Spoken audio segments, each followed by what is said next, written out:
Hey everyone, this is Mike Wolf from The Spoon, and welcome to Food Tech News you can use. In this segment, we have 3 stories from the past week from the world of food tech that we think you'll find interesting. Let's go.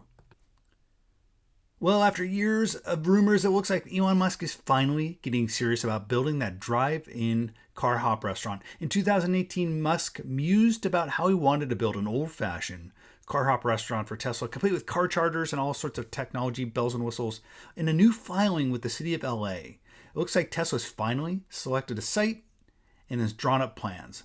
The new restaurant features not one but 2 screens. You can see them there on the little picture, which will be viewable from the cars themselves and an open air top level. The only bummer is that to make this restaurant, they have to tear down a Shakey's, which is apparently still in operation. And man, I used to love Shakey's restaurants. Well, if you've ever wondered how restaurants will actually enter the metaverse, since, well, at least at this point, you can't actually eat food in a virtual world, one way they can do that is through making reservations. That's what a company called Tables has envisioned. Tables has created a new platform that allows prospective diners visiting restaurant websites to actually do a virtual walkthrough of the restaurant and see what it looks like from the table, what the different views look like, and pick their table. As you can see behind me, it looks pretty cool. I'm doing a virtual tour here, walking around the restaurant. It reminded me of a walkthrough that I might do on a website like Zillow. I'm visiting a house I might want to buy. I do a virtual walkthrough. It reminded me a little bit of that. And quite honestly, I don't know about you, but I've always wanted to be able to pick the table I want to get at a restaurant, much like I might be able to pick my seat on an airplane. With Tables, you can do that. And not only can you do that, you can actually see what it looks like and what the view looks like. Pretty darn cool.